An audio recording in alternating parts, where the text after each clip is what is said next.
Hello नमस्कार सत श्री अकाल आदाब खम्मा कणी। कैसे हैं आप सब लोग।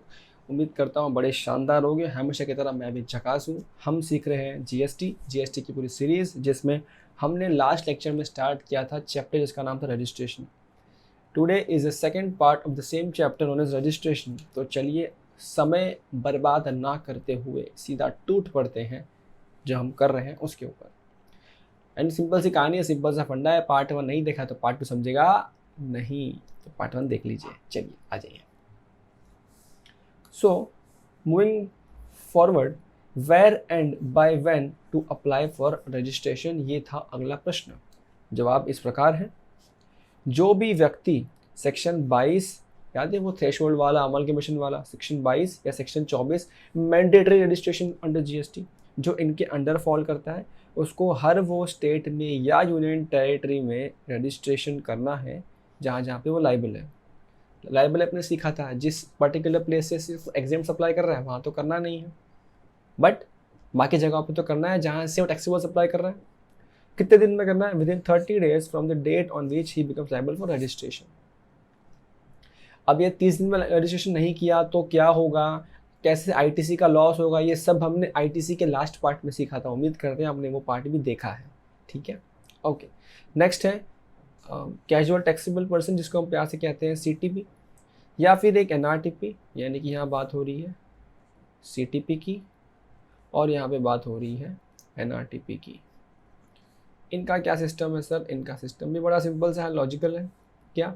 इन एवरेज सच स्टेट उनको रजिस्ट्रेशन करना पड़ेगा या फिर यूनियन टेरिटरी जहाँ पे वो लाइबल है, लेकिन इनका सिस्टम अपने सीखा था in the process of registration.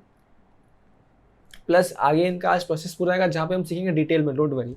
तो वहाँ पे क्या है, एटलीस्ट 5 दिन पहले उनको जिस भी स्टेट में कमेंसमेंट स्टार्ट करना है जहाँ वो रजिस्टर्ड नहीं है, जहाँ उनका फिक्स प्लेस ऑफ बिजनेस नहीं है, वहाँ पे कमेंसमेंट करने के 5 दिन पहले ही इनको अप्लाई करना पड़ता है फॉर रजिस्ट्रेशन। इनको एडवांस टैक्स वगैरह भी भरना पड़ता है। आएगा, आगे आएगा, डोंट वरी, आगे आएगा। शायद पहले कवर नहीं किया, मैंने शायद ऑफलाइन बैच में कवर किया था, ऑनलाइन वाले में अब आगे आएगा, ये वाला पार्ट आ जाएगा। Okay, a person who makes a supply from the territorial waters of India, अरे जो हिंदुस्तान के टेरिटोरियल वाटर से सप्लाई कर रहा है उसको भी तो रजिस्ट्रेशन करना पड़ेगा। मगर कहाँ से रजिस्ट्रेशन करेगा? वो बोल रहा है उस कोस्टल स्टेट या यूनियन टेरिटरी में जो नियरेस्ट पॉइंट पे आता हो उसके बेस लाइन से, वहाँ पे करेगा। वो भी सेम कितने दिन में?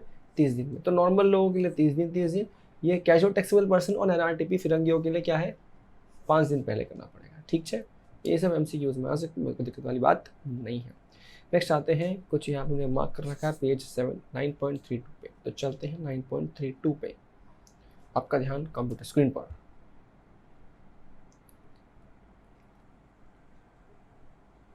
अच्छा, ये वो वाली बात है जो मैंने आपको स्टार्टिंग में बताया, सिखाया था यहाँ पे। Let me show you.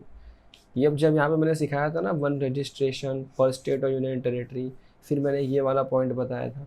तो ये दोनों पॉइंट को सिखाते वक्त जब मैंने इन डेप्थ में गया था तो वो सारी बातें मैंने समझा दी थी जो यहाँ पे लिखी हुई है। इसका मतलब सर ये क्या है? इसका मतलब ये आपका होमवर्क है जो मैंने ऊपर सिखाया था पार्ट 1 में, सबसे पहले सिखाया था। जिसने भी वो पार्ट 1 का फर्स्ट पार्ट ध्यान से देखा है उसको ऑलरेडी पता ही चीज़ मैं सिखा चुका हूँ। ठीक है, सारा पॉइंट वहाँ कवर किया था, ये भी पॉइंट वहाँ पे कवर है। तो ये आपको क्या है, बस खुद से एक बार रीड कर लेना, जो मैंने पढ़ा है आप मैच कर लेना। ठीक है, हाँ, ये वाला पॉइंट मैंने वहाँ नहीं सिखाया था तो मैं इसको यहाँ सिखाता हूँ। ये देखो, ये क्या है, composition levy in case of separate registration for multiple place of business within state or union territory। अगर एक बंदर, if a person, बंदर नहीं बंदा, if a person is paying tax for one of his business under normal scheme, he shall not pay tax under composition scheme for any other business। Simple सारी कहानी है। आपके इसी स्टेट में 4 branch हैं जिनका सेपरेट रजिस्ट्रेशन है, या फिर आपके मल्टीपल रजिस्ट्रेशन मल्टीपल स्टेट्स में है। व्हाट्स एवर द केस में भी अगर आपका एक रजिस्टर्ड ऑफिस डील करता है या कंपोजिशन स्कीम ले रहा है, दूसरा ऑफिस नॉर्मल ले रहा है, तो ऐसा चलता है कि ऐसा नहीं चलता। पूरे इंडिया आपको एक ही स्कीम लेके रखनी पड़ेगी, इधर नॉर्मल स्कीम इधर कंपोजिशन स्कीम। नाउ सपोज आपने अपनी 10 ब्रांच खोल रखी है, 10 ब्रांच में आपने ले रखा कंपोजिशन स्कीम, कोई दिक्कत वाली बात है? कोई दिक्कत वाली बात नहीं। ऑफ कोर्स 10 रजिस्ट्रेशन, अब 10 ही रजिस्ट्रेशन का सेपरेट आईडी पासवर्ड होगा, सब में आप सेपरेटली अप्लाई नॉर्मली अप्लाई कर देते हैं। अप्लाई करते वक्त, रजिस्टर करते वक्त कि मैं कंपोजिशन स्कीम दे रहा हूँ, कोई दिक्कत वाली बात नहीं, चलेगा। बट अचानक ये तो लिमिट क्रॉस हो गई कंपोजिशन की, या फिर आपको खुद का मन हुआ कि मुझे अब तो IT से क्लेम करना है, मुझे क्या चाहिए, मुझे चाहिए नॉर्मल रजिस्ट्रेशन, ले सकते हैं क्या? आपने क्या किया, किसी एक ब्रांच को कन्वर्ट कर दिया नॉर्मल रजिस्ट्रेशन पे, ऑटोमेटिकली आपको बाकी सारी ब्रांच से भी हटाना पड़ेगा आपका composition scheme. You need to come to normal scheme only for all the branches all over the state, all over the country, wheresoever you have your registration. ठीक है, ओके, चलते हैं आगे।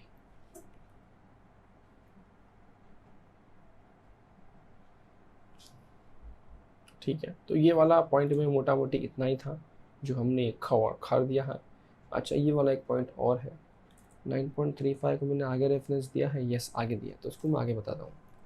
यहाँ पे देखो, नेक्स्ट पार्ट है part number 6, जो बात करता है वॉलंटरी रजिस्ट्रेशन एंड यूआईएन। ये दो बारे में बात करता है। यूआईएन के बारे में तो अधिकतर लोगों को प्रॉपर अभी तक पता नहीं है, तो वो बस वो सोचते हैं जीएसटीएन नहीं होता होगा उसके पास यूआईएन होता होगा। ऐसा नहीं है जनाब, सुनो, आ जाओ पहले। What is voluntary registration? Person not liable, भाई जिसको सेक्शन 22 या 24 एप्लीकेबल नहीं है, वो खुद से चाहे तो अपनी मर्जी से चाहे तो वॉलंटरी रजिस्ट्रेशन कर सकता है, कोई दिक्कत वाली बात नहीं है। लेकिन जब वो बंदा रजिस्ट्रेशन वॉलंटरी कर देता है तो उसके बाद वो ये नहीं रो सकता कि मेरा टर्नओवर 10 लाख 20 लाख 40 लाख क्रॉस नहीं हुआ है तो साहब मैं टैक्स नहीं भरूंगा। ऐसा नहीं, रजिस्ट्रेशन कर लिया तो टैक्स के सब कंप्लायंस पूरे करने पड़ेंगे, रिटर्न्स वगैरह सब भरने पड़ेंगे। नेक्स्ट है UIN. Now, in respect of supplies to some notified agencies of United Nations, organizations, multinational financial institutions and other organizations, a UN is issued. अब ये जो सप्लाईज करते हैं ना हमको, कुछ नोटिफाइड एजेंसीज है यूएन की, या मल्टीनेशनल फाइनेंशियल इंस्टीट्यूशंस हैं, या और जो ऑर्गेनाइजेशन जो गवर्नमेंट नोटिफाई करती है, अगर ये लोग कोई सर्विसेज देते हैं, कोई सप्लाई करते हैं, तो इनको हम जीएसटी नंबर इशू नहीं करते, इनको हम यूआईएन इशू करते हैं। सर इनको यूआईएन भी क्यों इशू करते हैं? इसका सिंपल फंडा ये है कि ये वो लोग हैं जिसको हमारी सरकार बहुत ऊंचा दर्जा देती है, बहुत इज्जत और बहुत रिस्पेक्ट करती है, तो इनको जीएसटी नंबर दे के आओ जीएसटी नंबर लो, हमारे देश में आपको सप्लाई करना है तो आप जीएसटी रजिस्ट्रेशन लो, फिर आप है ना रिटर्न भरो हर महीने, 3 महीने 2 महीने 1 महीने में। ये सब सरकार इनको सरकार टॉर्चर नहीं कर सकती। तो सर फिर इनको देते ही क्यों है? इनको यूएन भी मत दो। इनको यूएन दिया जाता है बिकॉज कई बार उनको टैक्सेस भरने पड़ जाते हैं हमारे देश के अंदर, तो उनको वो टैक्सेस का रिफंड देने के लिए हम उनको यूआईएन देते हैं, ताकि हम उनको आइडेंटिफाई कर सकें कि अच्छा ये यूआईएन पे इतना सारा इनका हुआ है, जीएसटी लगा है, इनको रिफंड दे दो, इसलिए किया जाता है। अधिक जानकारी के लिए पेज नंबर 9.35 है, आ जाइए। This UIN is needed for claiming refund of taxes paid on notified supplies of goods or services received by them. UIN जो ग्रांट करते हैं वो सेंट्रलाइज यूआईएन होता है, यानी कि वो हर स्टेट में अलग अलग होता है क्या? नहीं, वो होता है यूआईएन जो होता है एक ही, पूरे देश में एक ही, देश का एक ही यूआईएन मिलेगा। It shall be applicable to the territory of India. ठीक है, a person having UIN is not registered person and thus not taxable person. ठीक है, तो जीएसटी पर्पज के रजिस्टर्ड पर्सन इसको नहीं मानेंगे और इसलिए टैक्सेबल पर्सन भी नहीं मानेंगे, इसलिए इससे टैक्स मांगने की जरूरत करेंगे नहीं। जो प्रॉपर ऑफिसर है जब उसको कोई एप्लीकेशन देता है यूआईएन का, तब तो या तो तब उसको यूआईएन दे देगा, या फिर जो आपकी सेंट्रल गवर्नमेंट उसने रिकमेंड किया है वहाँ से कहाँ से किया है, सेंट्रल गवर्नमेंट मतलब या तो आपका मिनिस्ट्री ऑफ एक्सटर्नल अफेयर्स या गवर्नमेंट ऑफ इंडिया, कोई भी ऐसा असाइन कर सकता है यूआईएन, तो वो दे देगा ऑफिसर को एक एप्लीकेशन कि भाई इसको यूआईएन दे दे, तो वो यूआईएन दे देगा। यूआईएन किस में मिलेगा? फॉर्म जीएसटी RG 06 में इशू होगा।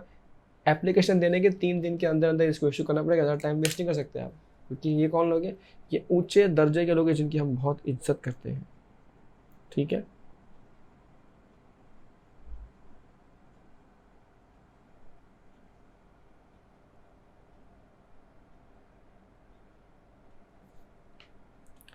Okay, so next is suo motu registration bye proper officer. अब ये क्या है ना, ये बड़ी नाजुक सी बात है, इसके ऊपर ना कुछ एग्जांपल्स भी हो चुके हैं। आप कहोगे तो डिस्कस कर लेंगे, वरना कोई बात नहीं। अब आप कहोगे कैसे, आप मन में क्या ही रहोगे, सर कर लो, तो मैंने कहा कर लेते हैं, छोड़ो बाद में पढ़ेंगे प्रोविजन, पहले एग्जांपल सुनते हैं, लाइव रियल एग्जांपल। ये प्लेस का नाम मुझे याद नहीं है, ये केस स्टडी मैंने आई गेस पिछले कोविड के आसपास मैंने एक केस स्टडी पढ़ी थी। हुआ क्या था ना, कोई एक पर्टिकुलर गांव था, गांव के लगते एक हाईवे था, वहाँ पे हाईवे पे ना एक कचौड़ी वाला था, वो कचौड़ी समोसे बहुत बेचता था। अब है ना, ऐसा समझ लो कि वो उसका बहुत सेल था, दिन का 20-25 हज़ार रुपये का वो सेल करता था कचौड़ी वाला, ठीक है। नाउ अब ये फिगर्स जो मैं बता रहा हूँ, ये फिगर्स मैं अपने हिसाब से बता रहा हूँ, बिकॉज वो फिगर्स मुझे याद नहीं है जो वहाँ आर्टिकल में लिखे हुए थे, मैं अपने बट एग्जाम्पल पूरा एक्चुअल में ये एग्जाम्पल हुआ था। आप किसी को शायद पता भी हो, केस स्टडी लिंक हो पा रही हो तो लिंक डाल देना कमेंट में, बाकी लोग भी पढ़ लेंगे। हाँ जी, हुआ क्या था, इसका इतना अच्छा टर्नओवर था और इसने रजिस्ट्रेशन ले नहीं रखा जीएसटी का।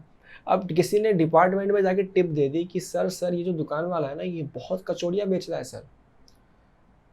डिपार्टमेंट ने बोला तो, अरे ऑफिसर साहब ये कचौड़ियाँ बेच रहा है मगर है ना ये कुछ तो झोल कर रहा है ये, मेरे को लग रहा है कि इसका जीएसटी का जो लिमिट है ना आपका 20 लाख का, वो क्रॉस कर गया कब का, लेकिन ये रजिस्ट्रेशन नहीं कर रहा है जीएसटी का जान पूछ के, ये मजे ले रहा है, आपके डिपार्टमेंट के मजे ले रहा है, टैक्स की चोरी कर रहा है सर ये।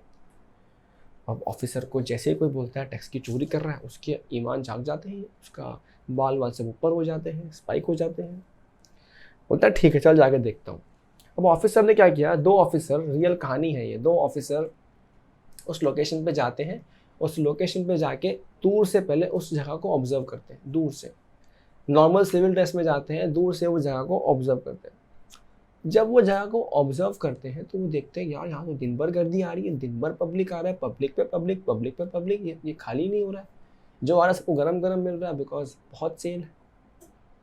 और रोड साइड प्रॉपर एकदम मिनी ढाबा टाइप था, कुछ ऐसा लगता नहीं देखिए बहुत बड़ा कुछ होगा, लेकिन पब्लिक बहुत आ रहा है। डिपार्टमेंट वाले ऑफिसर्स ने क्या किया, ये लोग ना दिन भर का पूरा ऐसा कर रहे थे, अच्छा पूरे दिन भर में इतना फुटफॉल हो गया, मतलब कहीं ना कहीं आगे पीछे मोटा मोटी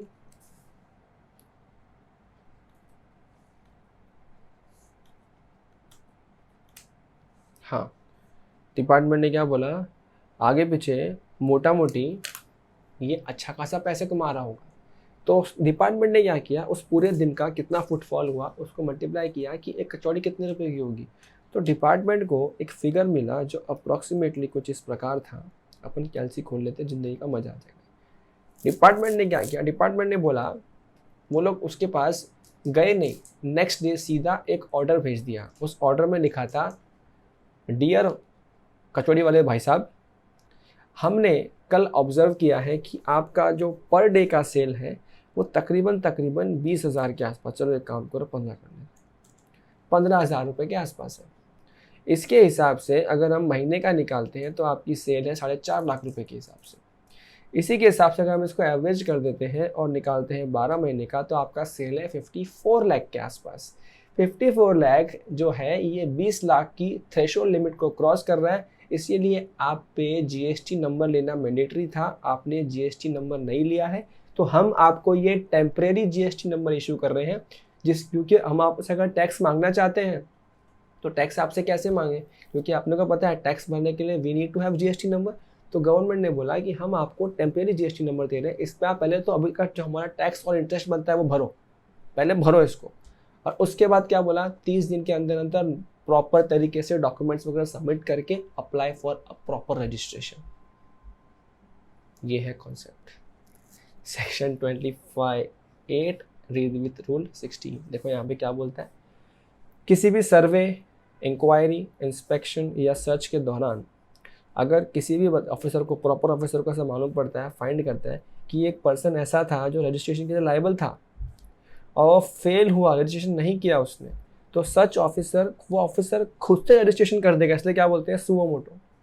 लेकिन ये खुद से रजिस्ट्रेशन कैसे करेगा, क्या इसके पास डॉक्यूमेंट इस क्लाइंट्स की, पूरे डॉक्यूमेंट है, क्या इसके पास केवाईसी इस क्लाइंट का नहीं है, इस एक्सप्लेन केवाईसी है कि नहीं, तो क्या किया उसने, सिर्फ टेम्परेरी बेसिस पे इशू करेगा एक ऑर्डर जिसमें लिखा होगा temporary GST number.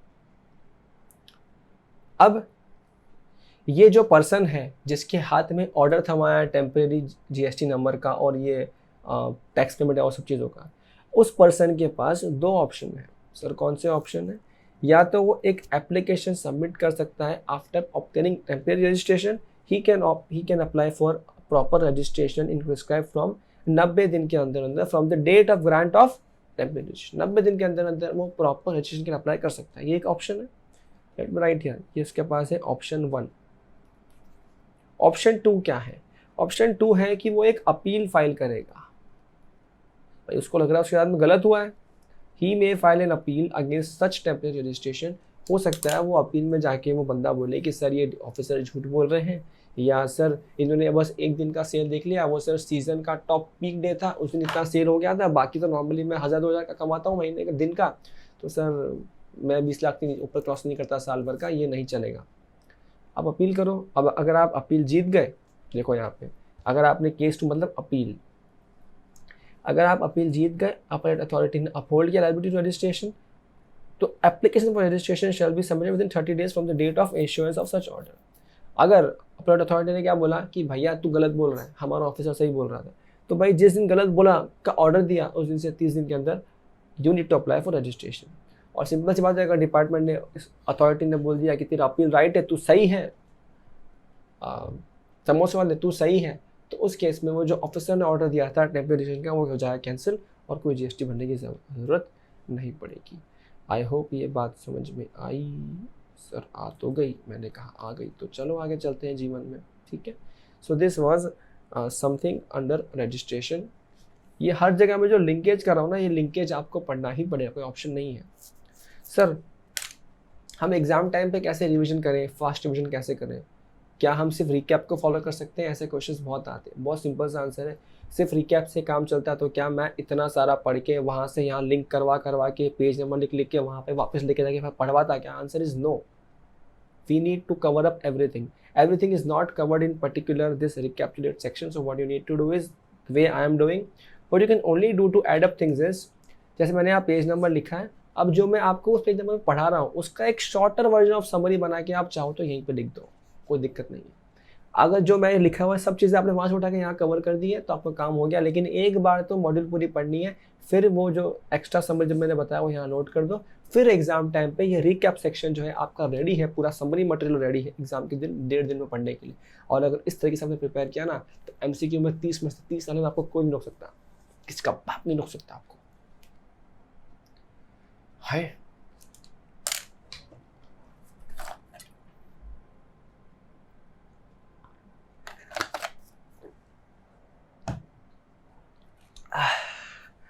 Okay, next है इफेक्टिव डेट ऑफ रजिस्ट्रेशन।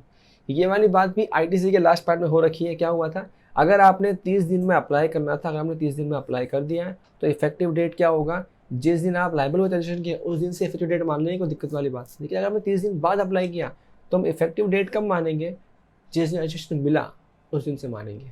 यहाँ पे आईटीसी का लॉस होता है, ये वही लास्ट पार्ट में सिखाया हुआ है प्रॉपर एग्जाम्पल के साथ में। याद है वो एग्जाम्पल 1 अगस्त, 30 अगस्त, 25 अगस्त और वो सितंबर वाला कोई वाला example. Okay, sorry. Next case है केस ऑफ डीम्ड रजिस्ट्रेशन। अब ये सिर्फ इतनी सी बात कर रहा है, डीम्ड के ऊपर बाकी सारी बात आगे आएगी, फिलहाल सिर्फ इतना समझ लो। अगर आपने एप्लीकेशन दिया है तो आपकी जो एप्लीकेशन है ना by default GST common portal के थ्रू, वेबसाइट के थ्रू जाती है, या तो सीजीएसटी के ऑफिसर के पास या यूटीजीएसटी के ऑफिसर के पास डिपेंडिंग ऑन द केस, या जाती है एसजीएसटी के ऑफिसर के पास में। तो अगर आपका केस एसजीएसटी ऑफिसर के पास गया और आपको एसजीएसटी से अगर नंबर मिल गया तो ये डीम्ड एज्यूम्ड है कि आपको सीजीएसटी से भी नंबर मिल गया है, ठीक है। या अगर आपने यूटीजीएसटी वाले के ऑफिसर के पास अगर आपका डिटेल गई है तो अगर वो वेरीफाई कर रहा है, वो जीएसटी ऑथोराइज कर रहा है, वो जीएसटी नंबर दे रहा है, तो जैसे यूटीजीएसटी नंबर मिल गया ये डीम्ड रजिस्ट्रेशन है कि आपका रजिस्ट्रेशन सीजीएसटी वाले के अंदर भी हो गया है। तो ये इतनी सी बात है, ठीक है। Okay, next we gonna study procedure for registration. दिल थाम के बैठिए दोस्तों, ये वही प्रोसीजर है जो आप आमतौर पे रजिस्ट्रेशन के लिए फॉलो करते हैं और एग्जैक्टली इसी तरीके से सारा काम होता है, ठीक है। देखो मैं थोड़ा सा आपको बता देता हूँ, ज़्यादा बता नहीं सकता क्योंकि नहीं बता सकता। यहाँ देखो GST डॉट मेरे को आता नहीं, ऐसा नहीं है, मैं डेटा किसका लेके आऊँ, या तो किसी ने आपने डेटा दिया होता अपना तो मैं यूज़ करता। देखो नॉर्मली होता क्या है, ये देखो ये है जीएसटी का कॉमन पोर्टल, वेबसाइट का नाम है www.gst.gov.in। जैसे ही आप यहाँ जाते हैं आपको स्क्रॉल करना है, यहाँ पे प्रैक्टिशनर्स है, यहाँ पे टैक्स पेयर्स है, टैक्स पेयर पे जाके आपको क्लिक करना है रजिस्टर नाउ। रजिस्टर नाउ पे क्लिक करते हैं तो ये आपका फ्रेश पेज खुल जाता है जहाँ पे 2 कॉलम है, एक है न्यू रजिस्ट्रेशन और एक है TRN। TRN का मतलब क्या अभी बताऊँगा, 5 मिनट में रुक जाओ। पहले आप देखो ये क्या है। ये जानबूझ के मैं आपको ये फॉर्म दिखा रहा हूँ, इसके बाद पढ़ाऊंगा तो आपको मजा आएगा, बोलेगा ये क्या है। और जो बच्चे डमी नहीं कर रहे हैं जीएसटी में प्रैक्टिस करें, उनको ये सब ऑलरेडी पता है, वो बोलेंगे सर टाइम पास भी करवा रहे हो आप, 5 मिनट वीडियो आगे ले जाओ, ठीक है। चलो, सबसे पहला स्टेप क्या होगा, आप बताओगे कि आप हो कौन। बेसिकली हम टैक्स पेयर की बात करें तो हम टैक्स पेयर हैं। आप सुनोगे अपना चेस स्टेट, सपोज मेरा स्टेट है महाराष्ट्र, सपोज क्या होता है, मेरा स्टेट महाराष्ट्र ही है। फिर आप चुनोगे डिस्ट्रिक्ट, आपने डिस्ट्रिक्ट चूज़ कर दिया मुंबई तो मुंबई। फिर ये है आपका लीगल नेम ऑफ बिजनेस, ये आपके पैन नंबर पे जो लिखा है आपको वही डालना है।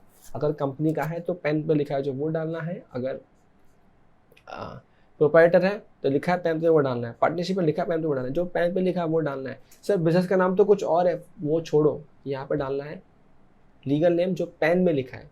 ये सिर्फ ऐसा मिस इंटरप्रेट किया जा रहा है, legal name of business, pan card में जो नाम है वो नाम यहाँ पे आएगा।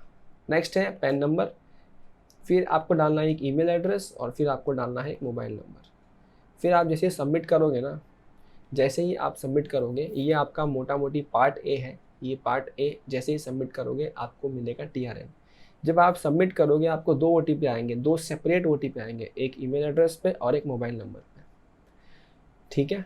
दोनों ओटीपी सेपरेटली आपको डालना है आपके सामने के पेज पे। डिपार्टमेंट ऑटोमेटिकली वैलिडेट करेगा आपके पैन नंबर को और पैन के नाम को विद सीबीडीटी का वेबसाइट, एंड वहाँ से रिफ्लेक्ट करके फटाफट से सारा काम होगा और आपको दिया जाएगा टीआरएन नंबर। जब आपको टीआरएन मिल गया, अब आपको वापस इसी तरह से पूरे पेज पे आना है, लेकिन अब ये सब ना करके आपको क्लिक करना है टीआरएन पे। टीआरएन जनरेट होने के बाद टीआरएन आपको मेल पे भी आता है, सामने स्क्रीन पे भी दिख जाता है और फोन में भी आ जाता है। जहाँ से मन है वहाँ से डाल दो, कॉपी पेस्ट करके टीआरएन डाल दो, कैरेक्टर्स डाल दो, कैप्चा डाल दो, और फिर आपको यहाँ प्रोसीड करना है। जैसे ही आप प्रोसीड करोगे आपके सामने पार्ट बी खुल जाएगा। पार्ट बी में सब डिटेल्स आएंगी जो पूछेगा आपसे कि हमको प्लेस ऑफ बिजनेस का प्रूफ दो, आपका जो KYCs है वो दो, आपकी फ़ोटोग्राफ्स दो, एंड आपका ये क्या बोलते हैं जो प्रूफ है, जैसे आपका लाइट बिल है, वो सब चीज़ें पूछेगा। ये सब चीज़ें जो बेसिक डॉक्यूमेंट्स होते हैं वो चीज़ें पूछेगा। कैंसिल चेक पूछेगा, कैंसिल चेक डालने का ऑप्शन बाद में भी आता है, पहले भी डाल सकते हो, वो सब चीज़ें पूछा जाएगा, ठीक है। बाकी और बहुत चीज़ें आएंगी, जैसे आधार वगैरह सब आएगा, सब बताऊंगा थियोरी वाले पार्ट में, बिकॉज मैं फिलहाल आगे जाऊँ कैसे, बिकॉज मेरे पास किसी का रफ पैन नहीं पड़ा है जो मैं आपको दिखा दूँ सब चीज़ें, ठीक है। किसी दिन बता दूंगा वो भी। या तो थोड़ा सा कॉन्फिडेंशियलिटी का इश्यू है, वरना 2-3 क्लाइंट्स के रजिस्ट्रेशन करने बाकी पड़े हैं, डॉक्यूमेंट्स पड़े हैं उनके आए हुए, लेकिन वो तो मैं आज सामने स्क्रीन पर दिखा नहीं सकता। कोई एक बच्चा अपना आधार कार्ड पैन कार्ड दे देवे, आधार कार्ड भी नहीं सिर्फ पैन कार्ड दे देवे, तो उसके बेस पर I can show them something, ठीक है। Let's see it later. Now coming back, अब टीआरएन डालने के बाद जैसे आप प्रोसीड करेंगे आपको एक ओटीपी आएगा। ओटीपी ईमेल और फ़ोन जो आपने दिया था थोड़ी देर पहले, दोनों पे आएगा, दोनों पे सेम ओटीपी आएगा। अब हमेशा से जाओ, डिटेल्स डालो और काम हो गया, ठीक है। तो इसको मैं बंद करता हूँ, चलते हैं वापस यहाँ पे।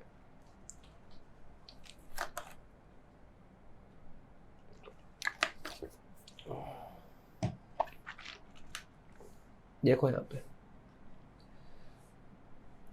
every person liable to get registered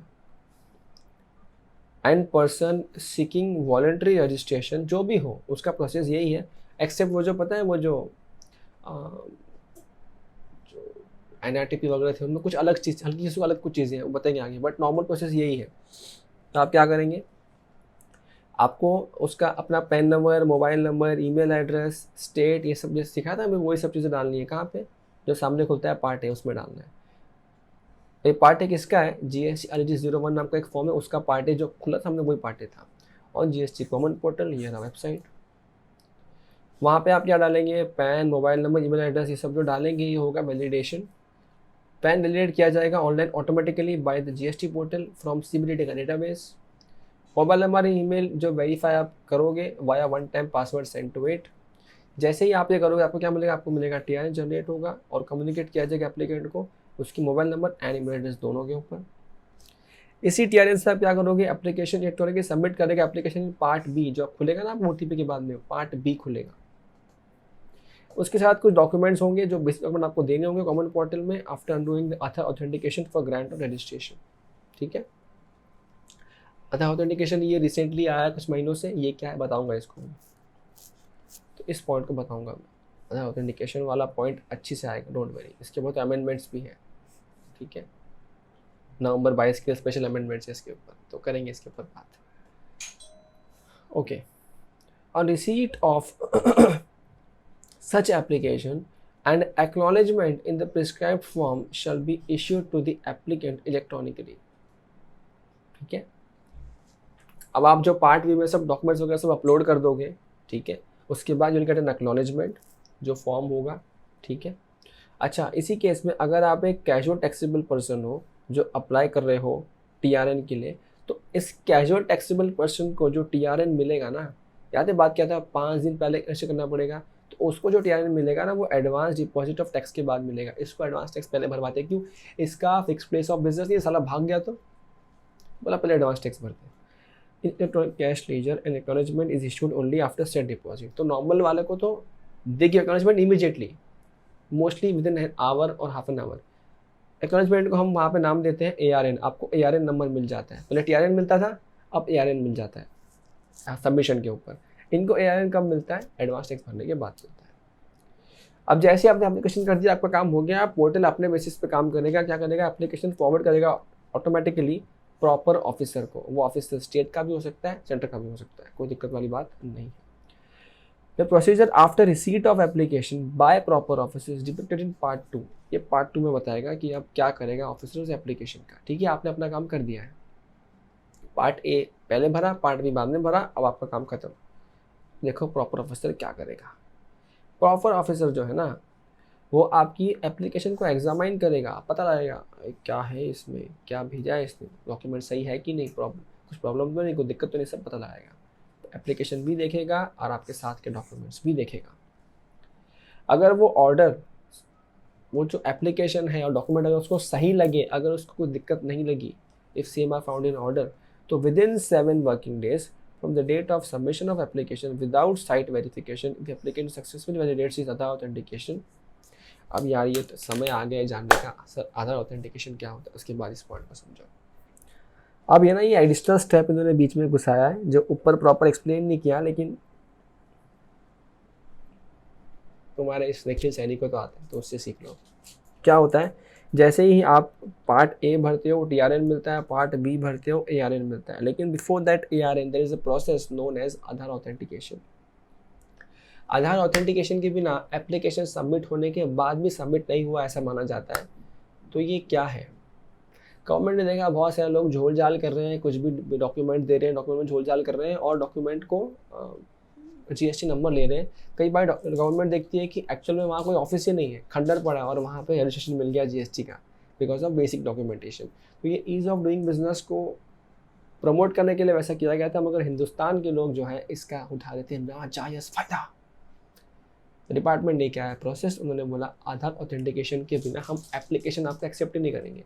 अब सर आधार ऑथेंटिकेशन करेगा कौन, प्रोप्राइटर है तो खुद वो करेगा अपने आधार में से, कंपनी है तो डायरेक्टर का आधार होगा वो करेगा, पार्टनरशिप फर्म है तो पार्टनर का आधार होगा वो करेगा, समझिए, कोई HUF है सब करता होगा उसका आधार होगा वो करेगा। तो ये आधार ऑथेंटिकेशन कंपलसरी है।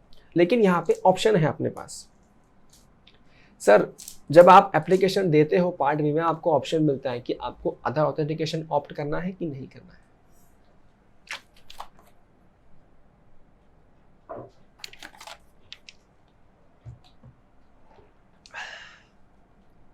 सर आपको आधार ऑथेंटिकेशन ऑप्ट करना है कि नहीं करना है, ये आपको पता ऑप्शन टिक करने का ऑप्शन मिल जाएगा। अगर आप आधार ऑथेंटिकेशन ऑप्ट करते हो तो आपको पार्ट बी सबमिशन के कुछ देर में तुरंत या अगले दिन या तुरंत, मोस्टली अगले दिन के पहले तक आ जाता है, अगले दिन तक आ ही जाता है। एक लिंक आता है ईमेल पे, उस लिंक पे क्लिक करना है, आपको आधार ऑथेंटिकेशन करना है, आधार नंबर डाल के ऑथेंटिकेशन हो गया। उस ऑथेंटिकेशन के बाद मानते हैं कि आपका एप्लीकेशन सक्सेसफुली फाइल हो गया, वहाँ से फिर प्रॉपर ऑफिसर अपना काम शुरू करता है। ठीक है, ये तो हुआ जब आपने आधार ऑथेंटिकेशन करवाया। तो अगर आपने आधार ऑथेंटिकेशन का ऑप्शन टिक नहीं किया, आपने उसको ऑप्ट नहीं किया, तो क्या, तो वहाँ पे प्रॉपर ऑफिसर आपके ऑफिस पे, आपके उस फैक्ट्री पे जहाँ से आप रजिस्ट्रेशन करना चाह रहे हो वहाँ पे मैंडेटरी साइट विजिट करेगा। सर मैंने भी एक वर्ड यूज़ किया मैंडेटरी साइट विजिट करेगा। सर मतलब जब आधार ऑथेंटिकेशन से ऑथेंटिकेट कर देते हैं तो क्या डिपार्टमेंट साइट विजिट नहीं करता? वहाँ पे डिपार्टमेंट को अगर शक हुआ, दिक्कत है तो कर सकता है, शायद, मैंडेटरी नहीं है। लेकिन अगर आपने आधार ऑथेंटिकेशन नहीं किया है तो डिपार्टमेंट मैंडेटरीली आपके साइट पे साइट विजिट करेगा। साइट विजिट करेगा, संतुष्टि होगी हाँ साइट सच में, उसके बाद मानेंगे कि एप्लीकेशन सक्सेसफुली सबमिट हो गया है। तो आधार ऑथेंटिकेशन कर लिया, ऑथेंटिकेशन होते ही मान लेंगे एप्लीकेशन हो गई है। अगर नहीं हुआ, ऑथेंटिकेशन नहीं लिया आधार का, तो फिर पर्सनल विजिट के दिन से हम मानेंगे कि एप्लीकेशन सबमिट हो गया है। अब देखो ध्यान से, अगर सब डॉक्यूमेंट्स को सही लगे, ऑफिसर को सब ऑर्डर प्रॉपर लगे, तो 7 दिन के अंदर, किस केस में 7 दिन मतलब किस केस में? जब आधार ऑथेंटिकेशन डन, उस केस में 7 दिन के अंदर अंदर वो आपको जीएसटी नंबर दे देगा, ठीक है।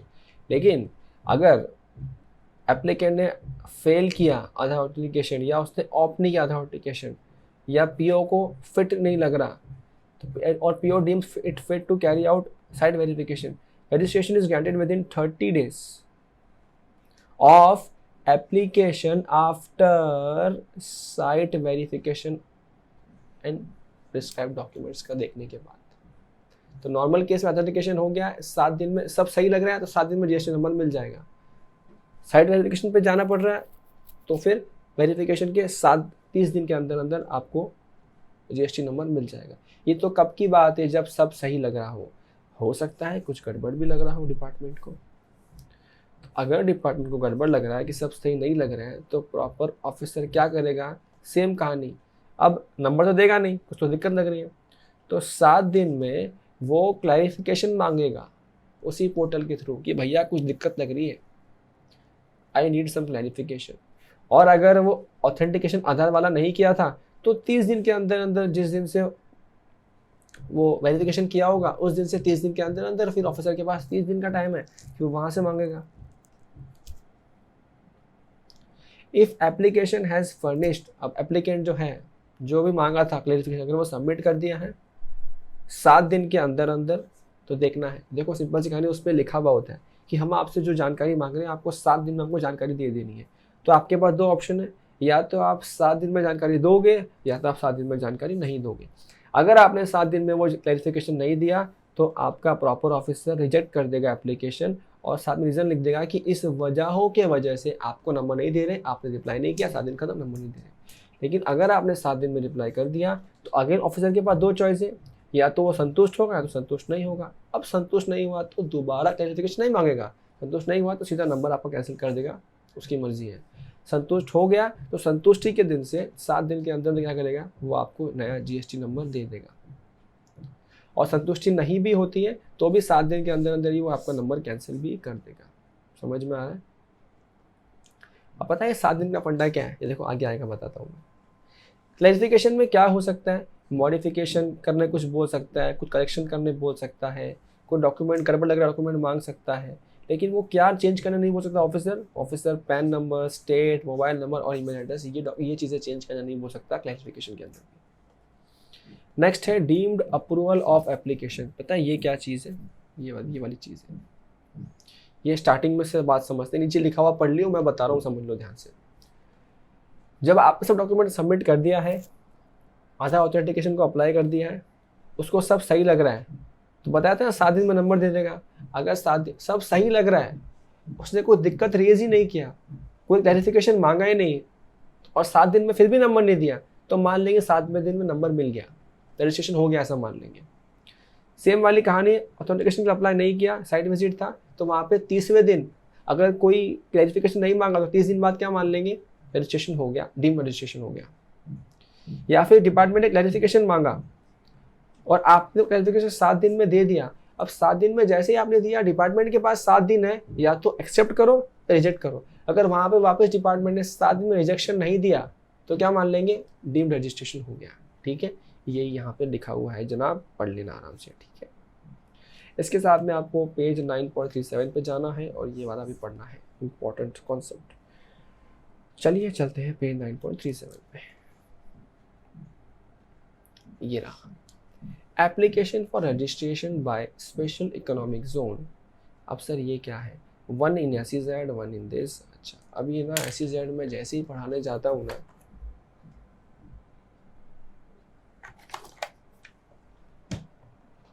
हर बैच में एक दिक्कत कॉमन है, बहुत कम लोगों को पता है SEZ होता है क्या है। तो मैंने कहा एक बार काम करो ना, मेरी छोटी सी बात सुन लो, सुनोगे क्या? प्लीज़ सुनोगे? सर अभी आप इतना बोले सुन लेते। मैंने कहा सुनो, इधर आओ, पहले समझो SEZ है क्या। क्या ना, मेरी बचपन से आदत है, जब तक समझ में नहीं आना मतलब क्या है, तब तक पढ़ने का ही मज़ा नहीं आता जीवन में। इधर देखो, यहाँ पढ़ाता हूँ। ये है इंडिया, ठीक है। अब ये जो इंडिया है ना, इसमें बहुत सारे एरियाज़ हैं। कुछ एरियाज़ अर्बन है, कुछ एरियाज़ रूरल है, कुछ एरियाज़ एकदम पिछड़े हुए, एकदम रिमोट रूरल एरियाज़ हैं। तो वो जो पिछड़े हुए एरियाज़ है ना,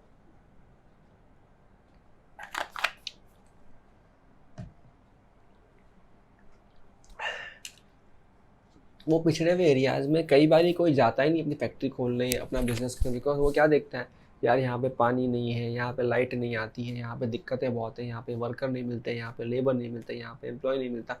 तो वो क्या करते हैं, वो लोग होते हैं डीमोटिवेटेड रहते हैं to work for such particular places. तो सपोज करो ऐसा एक एरिया यहाँ पे है, ऐसा एक एरिया यहाँ पे, ऐसा एक एरिया यहाँ पे। तो गवर्नमेंट क्या करती है ना, गवर्नमेंट इन एरिया कुछ ऐसे एरिया पकड़ती है उनकी मर्जी के हिसाब से, और उनके चारों तरफ एक बना देती है बाउंड्री, इस तरह की बाउंड्री, इस तरह की बाउंड्री, और इस तरह की बाउंड्री। और गवर्नमेंट इस प्लेस को बोल देती है कि ये SEZ है, ये SEZ है, ऐसा वो ऐसा बोल देती है SEZ है। सर इससे फ़ायदा क्या होता है? गवर्नमेंट बोलती है देखो पूरे देश में सब लोग तड़पते हैं ये कहने के लिए कि मैंने एक्सपोर्ट किया, क्योंकि एक्सपोर्ट करने से एक्सपोर्ट के बेनिफिट मिलते हैं बहुत सारे, ठीक है। तो इसीलिए सब लोग चाहते हैं कि मेरे सप्लाई को एक्सपोर्ट बोल दिया जाए। तो गवर्नमेंट ने बोला कि साहब SEZ, अगर आप SEZ से अपना माल, SEZ की बाउंड्री में आप अपनी फैक्ट्री खोल रहे हैं, आप SEZ से बाहर अपना माल बेचते हैं, तो हम ये मान लेंगे कि आपने एक्सपोर्ट किया। सर बाहर मतलब इंडिया के बाहर नहीं, SEZ के बाहर। SEZ का इंडिया के अंदर ही है ना। SEZ के बाहर, अगर आप SEZ के बाहर इंडिया के अंदर भी माल बेच रहे हैं, तो हम क्या मान लेते हैं कि आपने एक्सपोर्ट किया। एक्सपोर्ट के बेनिफिट, मजे GST में एग्जाम्पशन, बहुत कुछ, बहुत सारे फायदे मिलते हैं। रिफंड भी मिलता है GST का। तो ये फ़ायदा एक हुआ। बाकी गवर्नमेंट यहाँ बहुत सारे फ़ायदे पहले भी दिया करती थी, अभी भी time to time area to area फ़ायदे देती है। एग्जाम्पल गवर्नमेंट बोल सकती है एग्जाम्पल कि जो इस SEZ में बिजनेस खोलेगा 10 साल तक उसको इनकम टैक्स फ्री, बोल सकती है ना। तो ये सब मोटिवेशन के टेक्निक्स होते हैं ताकि वो एरिया जो पिछड़ा हुआ था वो डेवलप हो सके, ठीक है। तो ये होता है आपका SEZ। ये मैंने बहुत शॉर्ट में बताया। फुल ऑफलाइन के अंदर जब हम बहुत लंबा क्लास रखते हैं तो हम इसके ऊपर आधा घंटा चर्चा करते हैं, ठीक है। अच्छा, तो अब ये कॉन्सेप्ट क्या कहना चाह रहा था, ये कॉन्सेप्ट आपको ये कहना चाह रहा था, इधर देखो ध्यान से, ये वाला समझो। जैसे मैं बताऊं आपको, जैसे ये महाराष्ट्र है, ठीक है। ये यहाँ मैं रहता हूँ, ये महाराष्ट्र है। महाराष्ट्र में ना एक प्लेस है मुंबई, ठीक है। ये मुंबई में एक प्लेस है अंधेरी से थोड़ा आगे साइड जाके, इसका नाम है शिप्स। ये एक प्लेस का नाम है, ठीक है, जहाज नहीं है, शिप्स, ये एक प्लेस का नाम है। ये प्लेस है ना, ये प्लेस SEZ है। आप समझो मेरी 2 ऑफिसेस है, एक यहाँ पे SEZ के बाहर है, मेरी ऑफिस ब्लू कलर की है, चलो ग्रे कलर की है। मेरी एक ऑफिस यहाँ पे है और मेरी एक ऑफिस यहाँ पे है। तो यहाँ पे देखो हमने क्या सीखा था कि एक स्टेट में एक रजिस्ट्रेशन सफाइस करेगा, दूसरे ऑफिस भी चाहें तो रजिस्ट्रेशन सेपरेटली ले सकते, मगर उसमें कंपलसरी नहीं था। लेकिन ऐसा SEZ वाले केस में नहीं होता है। अगर आपका एक ऑफिस SEZ में, एक SEZ के बाहर है, तो आपको SEZ वाले ऑफिस के लिए एक सेपरेट रजिस्ट्रेशन लेना ही पड़ेगा, और आपको उस SEZ वाले के बाहर वाले भले ही सेम स्टेट का है, आपको सेपरेट रजिस्ट्रेशन लेना ही पड़ेगा। बस यही वाला ये प्रोविजन बात करता है। क्यों? सिंपल सा फंडा है, SEZ वाले को बहुत सारे बेनिफिट दे रहे हैं, अगर GST नंबर कॉमन यूज़ करना है बेनिफिट कैसे देंगे, तो बोला उनको अलग GST नंबर दे दो, ठीक है। हाँ, अगर आपका स्टेट में एक ही ऑफिस SEZ में ही है तो एक ही नंबर लेना है, लेकिन अगर आपका एक ऑफिस SEZ में, दूसरा ऑफिस नॉन SEZ में है, तो आपको SEZ के लिए सेपरेट नंबर लेना है और नॉन वाले के लिए सेपरेट लेना है। अगर आपके नॉन वाले 10 हैं तो मर्जी, अगर 10 एक ही स्टेट में तो एक ही नंबर लो, लेकिन SEZ वाले का अलग से नंबर लेना अनिवार्य है। उम्मीद करता हूँ इतनी बार परमुटेशन कॉम्बिनेशन बता के आपको चीज़ें समझ में आ गई है, ठीक है। चलिए सर आगे चलते हैं। आगे हम बात करेंगे 9.4 की, तो चलिए 9.4 की तरफ ज़िंदगी में आगे बढ़ते हैं।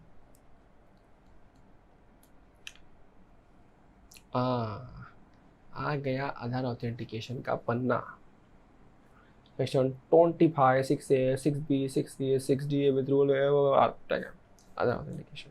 अब ये क्या कहता है देखो, अब ये कह रहा है कि आधार का ऑथेंटिकेशन करना कैसे। इसी में अमेंडमेंट भी नवंबर 22 के अंदर, फिलहाल हम पहले मॉड्यूल पढ़ रहे हैं, चुपचाप इसको पढ़ो, बाद में बताता हूँ बाकी सारी बात। और अमेंडमेंट वाला पार्ट में अभी समझ लो, पहले अमेंडमेंट वाला पार्ट कुछ ज़्यादा बड़े अमेंडमेंट इसमें है नहीं, तो मैं या तो आई विल ट्राई कि मैं इसी लेक्चर के अंदर लास्ट में बता दूँ 2 मिनट 5 मिनट के अंदर, या फिर एक सेपरेट वीडियो रिकॉर्ड कर दूंगा, जैसे भी जाएगा कर लेंगे, कोई दिक्कत नहीं। बस समझ तो लो प्रोविजन क्या कहता है। आधार ऑथेंटिकेशन करना पहली बात तो कर दिया है कंपलसरी, ठीक है, ये बात समझ में आती है सर, कंपलसरी में आती है, लेकिन कुछ दिक्कतें हैं आगे देखो। जो आप न्यू रजिस्ट्रेशन करते हो ना, तो आपको तो बोला है सर आपको तो आधार नंबर लेना ही पड़ेगा, मतलब ऑथेंटिकेशन आधार का करना ही पड़ेगा, ऐसे बोल दिया। बहुत बड़ा गोला बन गया। अब ठीक है, colour which colour, okay. Applicant gets an option, ठीक है, उसको ऑप्शन मिलता है कि उसको आधार ऑथेंटिकेशन करना है कि नहीं करना है, वो उसको ऑप्शन मिलता है। जो ऑप्शन चूज करेगा, आप ऑलरेडी डिस्कस कर चुके, ऑप्शन चूज करेगा, उसके हिसाब से काम हो जाएगा, कोई दिक्कत वाली बात नहीं। नाउ एग्जिस्टिंग रजिस्ट्रेंट्स का क्या होगा, जो ऑलरेडी रजिस्टर्ड हो चुके हैं, क्योंकि जो ये आधार वाला पॉइंट है ये तो कुछ महीने पहले से आया। GST कब से चल रहा है? 1 जुलाई 2017 से चल रहा है, याद है, रात को 12 बजे रिबन काटा था। तो जो एग्जिस्टिंग रजिस्टर्ड हो चुके हैं उनका क्या करेंगे? All regular tax payers and commercial tax payers are required to get Aadhaar authenticated for existing GST registration. तो इनका ऐसे नहीं कि ये मजे हो गए, हम तो नंबर ले लिया पहले, अब तो कुछ नहीं हम लोग का, ऐसा नहीं भैया, तुमको भी करना पड़ेगा ऑथेंटिकेशन आधार का।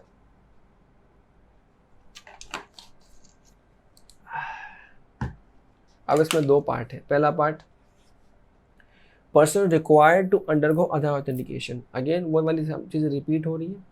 अगर आप न्यू एप्लीकेंट तो आपको जो आपका date of submission of application है वो होना चाहिए अर्लियर ऑफ डेट ऑफ होना चाहिए, मतलब ऐसा होता है जो आप सबमिट करते हैं ना एप्लीकेशन, उसका कौन सा डेट, एक्चुअल डेट मानेंगे एप्लीकेशन का, तो कौन सा मानेंगे?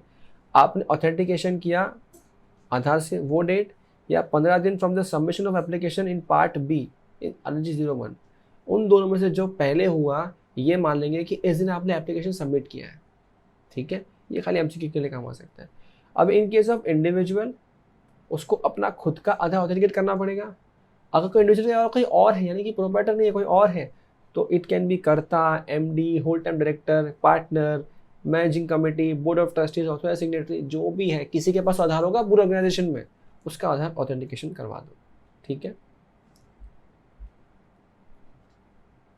फिर अगर कोई पर्सन ऑलरेडी रजिस्टर्ड है तो person every registered person shall undergo Aadhaar authentication furnish proof of position of Aadhaar number in prescribed form and manner with in the prescribed time, ठीक है।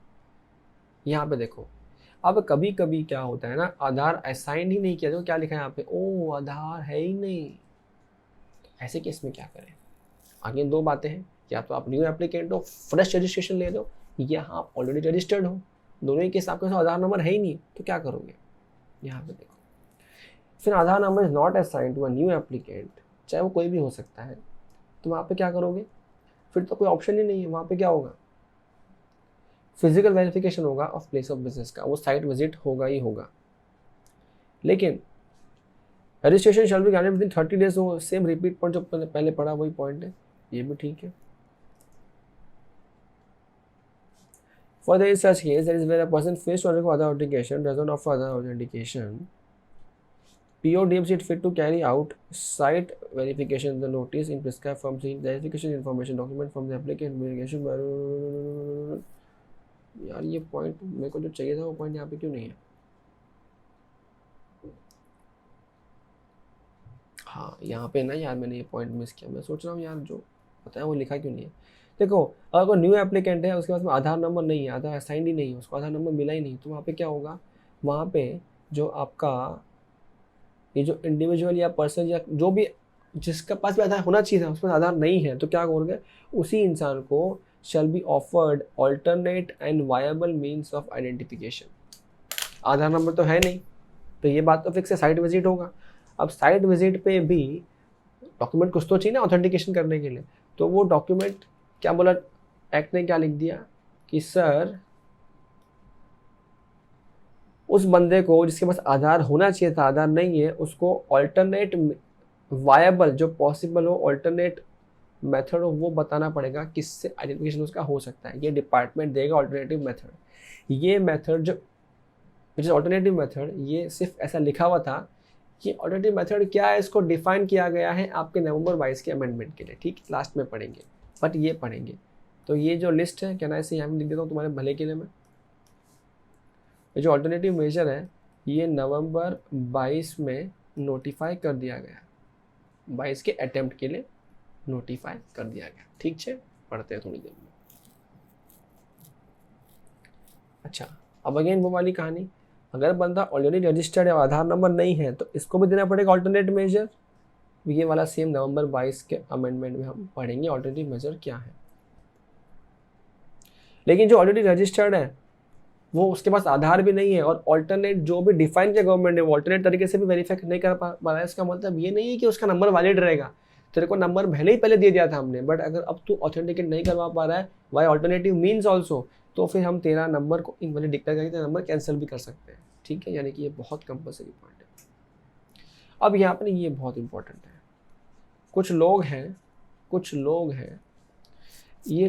हैं या क्लास ऑफ पर्सन है, इनको आधार ऑथेंटिकेशन के लिए मना कर दिया, एग्जेम्प्ट कर दिया गया कि तुमको आधार करवाना ही नहीं है ऑथेंटिकेशन. अब बोलोगे सर इनके तो मजे हो गए. अरे देखो लॉजिकल एकदम, देखो तो एक बंदा जो सिटीजन ही नहीं है इंडिया का, अरे इंडिया का सिटीजन नहीं है उसको आधार कार्ड मिलता है क्या? तुम बताओ ना, मिलता है क्या?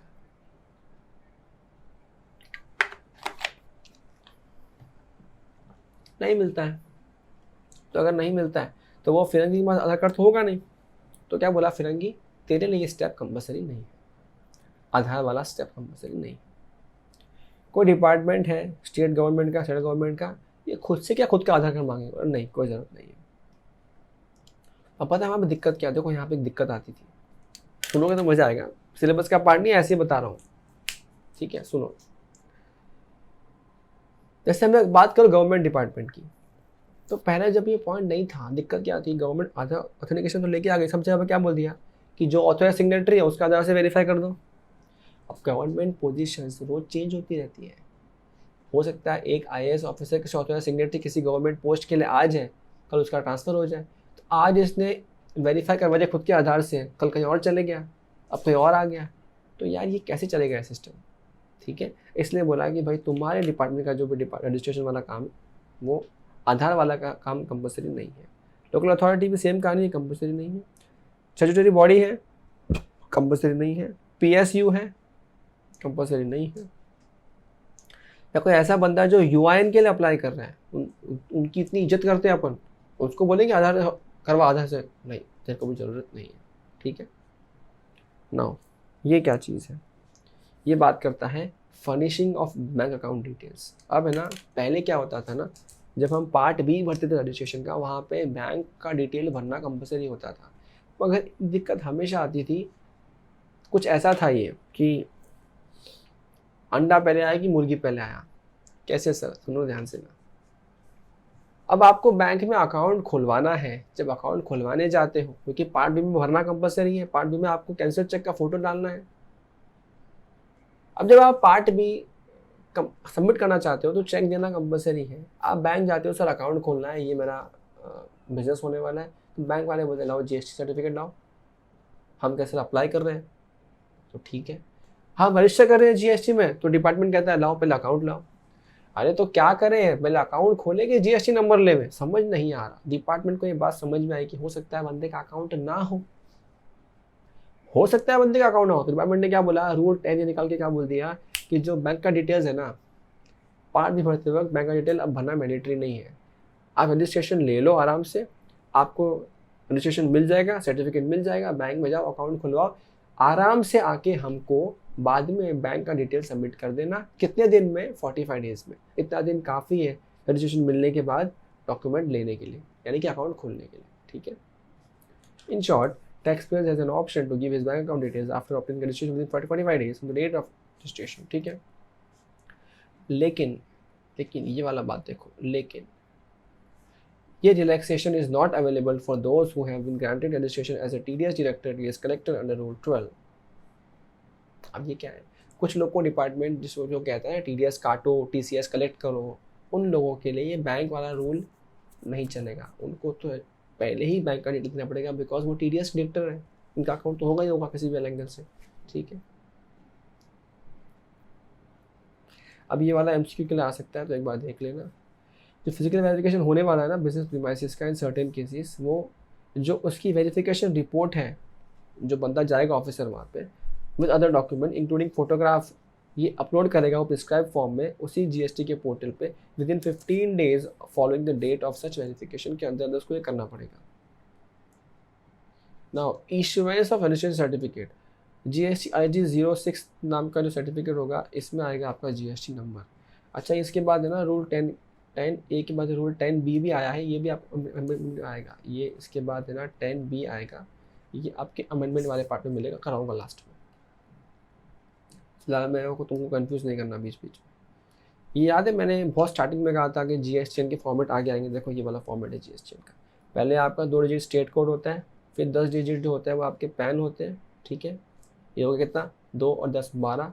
फिर एंटिटी कोड होता है 2 डिजिट, कितना होगा 14। फिर लास्ट में सम कैरेक्टर होता है कि जो सब कैरेक्टर्स उसका सम करते हैं, ऐड करते हैं, कितना आता है वो यहाँ लिख देते हैं, ठीक है। तो ये ऐसा कोई सा इंपॉर्टेंट नहीं है, बस था तो मैंने बता दिया, ठीक है। ओके, ये हमने कर लिया कवर ये वाला part. Now there is some special procedure for registration for CTP and NRTP, casual taxable person and NRTP, non resident taxable person. फिरंगी अपना, इनके लिए कुछ सेपरेट रूल्स रेगुलेशंस। अच्छा, अब ये वाला भी इसमें करें या अगले पार्ट में करें, लेट्स हैव अ लुक, कर लेते हैं इसी में। Special procedure for registration of CTP। अभी क्या है देखो, पहले बात करते हैं CTP की, फिर बात करेंगे NRTP के। जो कैजुअल टैक्सेबल पर्सन है, ये वो है जो registered who has registered business in some state, किसी में रजिस्टर्ड है वो, लेकिन उसको किसी और स्टेट से सप्लाई करना है जहाँ उसका फिक्स प्लेस ऑफ बिजनेस नहीं है। तो उस बंदे को उस नए स्टेट से जहाँ से सप्लाई करना है बिना फिक्स प्लेस ऑफ बिजनेस के रजिस्टर करना पड़ेगा as a casual taxable person. कितने दिन पहले याद आ रहा है? 5 दिन पहले, उसको बोलते हैं कैजुअल टैक्सेबल पर्सन। या फिर एक ऐसा फिरंगी इंसान जो फॉरेनर है, जो कभी कभार हिंदुस्तान में आता है और किसी स्टेट से सप्लाई करना चाहता है, तो उस स्टेट में उसको ही need to apply for registration. दोनों ही ये NRTP। नाउ जो CTP है वो तो हिंदुस्तान का है, तो उसके पास तो आधार पैन सब होगा, लेकिन फिरंगी के पास आधार कहाँ से होगा? इसके पास क्या होगा? इसके पास होगा पासपोर्ट। तो इसको वैलिड पासपोर्ट देना पड़ेगा साथ में कंपल्सरीली, प्लस क्योंकि उसके पास में आधार कार्ड नहीं है, इसके पास पैन कार्ड भी नहीं है, तो एक ऑथराइज सिग्नेटरी अपॉइंट करना पड़ेगा इंडिया का, जिसके पास तो पैन कार्ड आधार कार्ड होगा ऑफ कोर्स। तो ये चीज़ें इसके लिए एडिशनल हो जाएंगी, ये आपको मॉड्यूल में मिलेगी, यहाँ नहीं थी मैंने लिख दिया है। नाउ जो GST लॉ है वो प्रिस्क्राइब करता है special procedure for registration as also for extension of the operation period of such casual and non taxable person. अब ये क्या आता है 2 मिनट के अंदर। पहले ये देखो, इनको जो अप्लाई करना है दोनों को भी 5 दिन पहले, जब इनको सप्लाई करना है ना उनके 5 दिन पहले आपको अप्लाई करना है फॉर रजिस्ट्रेशन। रजिस्ट्रेशन अप्लाई करते के समय आपको क्या करना है, इमीडिएटली आपको एडवांस डिपॉजिट जमा करना है टैक्स का। कितना टैक्स सर? पता है नहीं कितना माल बेचेंगे, एस्टिमेटेड टैक्स लायबिलिटी आपको जमा करनी है। सर ये टैक्स लायबिलिटी ग्रॉस है कि नेट है? सर नेट है। आपको जो आईटीसी मिलेगा ना, एलिजिबल आईटीसी, उसको क्लेम करने के बाद का, अब याद है अपने सीखा था आईटीसी में, जो फिरंगी वाले हैं वो सिर्फ जो बाहर का इंपोर्ट करते हैं सिर्फ उसका आईजीएस से क्रेडिट मिलता है, जो फिरंगी अपने देश से परचेस करते हैं उसका आईटीसी उनको नहीं मिलता है। तो जो भी, और सीटीपी को अपना देश का भी आईटीसी मिलता है। तो इन शॉर्ट जो भी एलिजिबल आईटीसी बनता है इन लोगों का, उसको लेस करने के बाद में एक अमाउंट बनेगा नेट टैक्स, वो नेट टैक्स एडवांस टैक्स भरना पड़ेगा पहले। अच्छा, ये जो रजिस्ट्रेशन दिया जाएगा ना इनको दोनों को भी, इनको दिया जाएगा जितने दिन के लिए वो मांगते हैं। सपोज उन्होंने मांगा सिर्फ 15 दिन के लिए चाहिए तो 15 दिन के लिए, कोई मांगते हैं 60 दिन तो 60 दिन के लिए, कोई मांगते हैं 100 दिन तो नहीं 100 दिन के लिए नहीं, मैक्सिमम 90 दिन के लिए। यानी कि जब आप रजिस्ट्रेशन के लिए अप्लाई करेंगे तो आपको मैक्सिमम 90 दिन के लिए ही रजिस्ट्रेशन मिलेगा, बाकी ज़्यादा दिन के लिए नहीं मिल सकता है। सर 90 दिन पूरे होने वाले हैं, उसको लग रहा है कि उसको और रुकना है, कुछ देर रुक सकता है क्या, वो फर्दर एक्सटेंड करवा सकता है उसको 10, 15, 20, 25 मैक्सिमम 90 दिन तक करवा सकता है। वो भी सिर्फ एक बार, बार बार नहीं, सिर्फ एक बार एक्सटेंशन करवा सकता है। एक्सटेंशन जैसे ही करेगा मतलब और माल बेचेगा, और माल बेचेगा तो और टैक्स भरेगा, और एडिशनल टैक्स भी भरवाएंगे, उसके बाद ही एक्सटेंशन देंगे उसको। ठीक है, अब यहाँ पे क्लैरिफिकेशन है, ध्यान से देखो। ये पता एक्सटेंशन की यही वाली बात थी, और ऑल्सो फॉर एक्सटेंशन, तो ये एक्सटेंशन इस तरह से दिया जाता है। क्लैरिफिकेशन क्या है, सर 90 दिन हो गए, 90 दिन और बीत गए, मेरे को और रुकने का मन है, फिर क्या ऐसा बोलता है, तो बोला रुक जा। देख भाई क्लैरिफिकेशन क्या है, कोई लॉन्ग टर्म रनिंग एग्जीबिशन है जो मोर देन 6 मंथ्स चल रहे हैं, तो क्या बोला, उस टैक्सेबल पर्सन को अब हम सीटीपी नहीं मान सकते, तो क्या करना पड़ेगा, उस केस में आपको उस बंदे को रजिस्ट्रेशन अप्लाई करना पड़ेगा as a normal taxable person. Sir उसके पास तो डॉक्यूमेंट वगैरह नहीं थे, भाई साहब अब आप 6 महीने से यहीं पड़े हो हमारे देश में, रेंट एग्रीमेंट बनवाओ, डॉक्यूमेंट सब बनवाओ, एनओसी वगैरह सब लो और अप्लाई करो रजिस्ट्रेशन के लिए। अब तुमको सीटीपी एनआरटीपी मानेंगे नहीं। ठीक है, प्लस है पेज 9.51, 9.51 पे आ जाइए दोस्तों।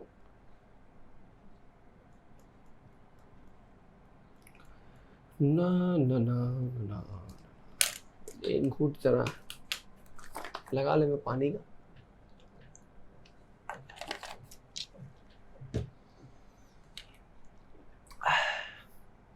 अगर किसी को लग रहा है कि स्पीड ज़्यादा है तो प्लीज़ मुझे रोक देना, मुझे बता देना, नेक्स्ट क्लास से स्लो कर दूंगा, बिकॉज कुछ लोगों ने बोला सर थोड़ा सा आप स्पीड बढ़ाओ, तो मैं बढ़ाने की कोशिश कर रहा हूँ। Okay, next special provisions, speed बढ़ा रहा हूँ मतलब बोलने की स्पीड बढ़ा रहा हूँ। किसी भी सर्कमस्टेंस में आपको ये फील नहीं होगा कि मैं कॉन्सेप्ट उड़ा रहा हूँ, कॉन्सेप्ट नहीं उड़ाएंगे। अगर ये फुल फ्लैज क्लास का वादा किया तो फुल फ्लैज पढ़ाया जाएगा बिना किसी कॉम्प्रोमाइज़ के।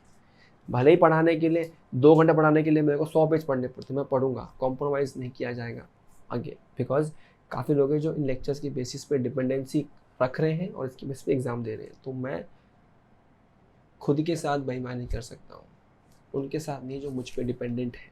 ठीक है, चलिए। Special provisions for grant of registration in case of person required to deduct tax at source under section 51 or to collect TCS under section 52। अब ये कुछ लोग हैं जिनको सरकार ने बोला है तुमको TDS TCS का काम, TDS काटना है, TCS कलेक्ट करना है, तो ऐसे केस में डिपार्टमेंट को इनको डॉक्यूमेंट जो सबमिट करेंगे, एप्लीकेशन करेंगे, उसके 3 दिन के अंदर अंदर रजिस्ट्रेशन देना कंपलसरी। पता है अपने ऊपर सीखा था, डॉक्यूमेंट चेक करेगा, 7 दिन 7 दिन नहीं खेलने का इसमें। TDS वाले इनको TDS काटना है फटाफट से, TDS काट के कहाँ जमा करेंगे, सरकार के पास, इसलिए घाई है, तो इनको 3 दिन में नंबर दो TDS का या TCS का जो भी नंबर है। ठीक है, इतना ही था यहाँ पे। ओके, ये वाला एक पॉइंट भी, पॉइंट नंबर 10 खत्म हुआ। अब पॉइंट नंबर 11 बचता है, 12 बचता है, अच्छा इतना ही बचता है, इसी पार्ट में ख़त्म करते हैं, फिर थर्ड पार्ट क्यों बनाया इसका, कि देखते कितना टाइम हो गया है। 1 घंटा हो गया, मेरे हिसाब से मोटा मोटी 20 मिनट और लगेंगे और ये चैप्टर ख़त्म हो जाएगा। तो चलिए इसी में कंटिन्यू करते हैं।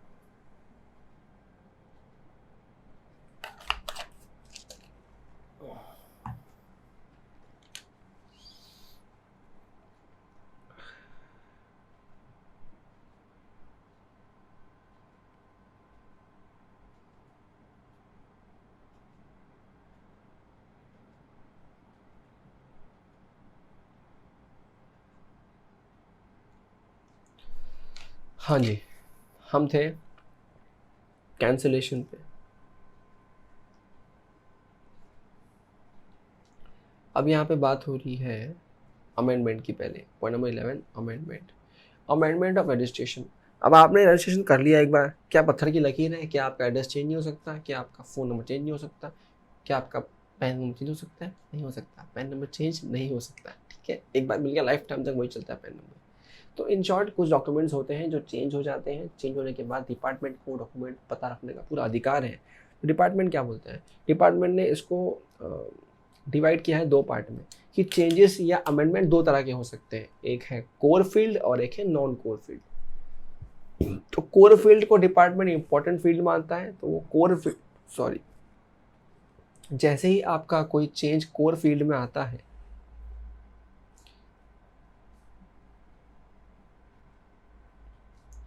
जैसे ही आप कोर फील्ड कुछ में अमेंडमेंट करना चाहते हैं तो टैक्सेबल पर्सन अप्लाई करेगा अमेंडमेंट के लिए 15 दिन of the event necessitating the change. Suppose आपने एड्रेस चेंज करवा लिया, तो उस event of change of address के 15 दिन के अंदर अंदर आपको डिपार्टमेंट को अप्लाई करना है कि मेरे को एड्रेस चेंज करना है, साहब रजिस्ट्रेशन अमेंड करवा दो। तो यानी कि आपके पास उसके बाद जीएसटी नंबर वगैरह सब सेम होगा, जीएसटी नंबर भी सेम होगा, सब कुछ सेम होगा, बस एड्रेस नया लिख के आ जाएगा आपके जीएसटी सर्टिफिकेट के ऊपर, RG06 के अंदर, याद है? ओके। नाउ जैसे आपने सबमिट किया 15 दिन के अंदर अंदर, आपके सबमिशन से 15 दिन के अंदर अंदर ऑफिसर उसको अप्रूव करेगा या डिसअप्रूव करेगा, व्हाट्स द केस में। नॉर्मली अप्रूव हो जाता है, आपको डॉक्यूमेंट देखिए आप काम करवाते हो, 15 दिन में ऑफिसर उसको अप्रूव कर देगा। अगर कोई नॉन कोर फील्ड का चेंज करना है तो यहाँ पे किसी प्रॉपर ऑफिसर का अप्रूवल का रिक्वायरमेंट ही नहीं है। तो क्या होगा?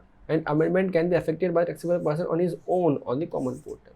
दोनों ही केस में आप एप्लीकेशन डालते हो, लेकिन कोर फील्ड में इंपॉर्टेंट फील्ड है तो ऑफिसर उसको चेक करता है फिर अप्रूव करता है। नॉन कोर फील्ड में ऐसे हो जाता है। सर क्वेश्चन आता है कोर फील्ड है क्या? आ जाओ पे 9.54 पे आ गए सर।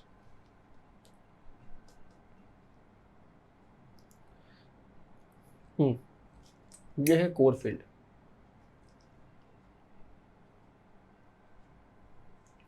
क्या है कोर फील्ड? देखो,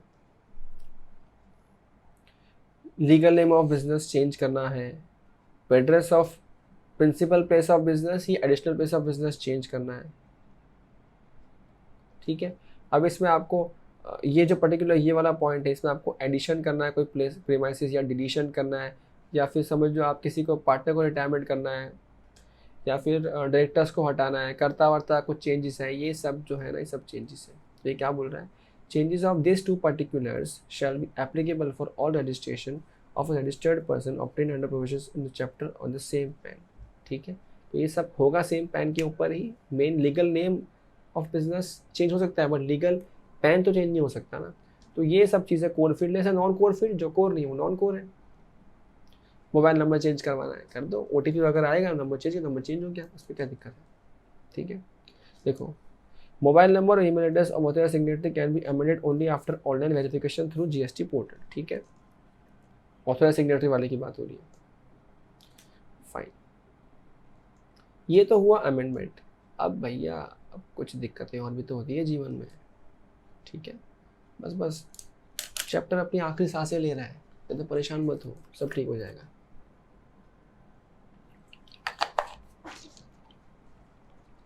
मेरे गले में भी कुछ हो रहा है। मुंबई का माहौल बड़ा अजीब चल रहा है आजकल। एनी विच वेज, कैंसिलेशन और suspension of registration and revocation of cancellation of registration, दोनों बातें यहाँ पे हो रही है। पहली बात करते हैं, registration can be cancelled either by proper officer और an application of the registered person. या तो ऑफिसर रजिस्ट्रेशन कैंसिल कर सकता है या फिर मैं खुद अप्लाई करूँ कि कैंसिल माई रजिस्ट्रेशन। किस केस में हो सकता है?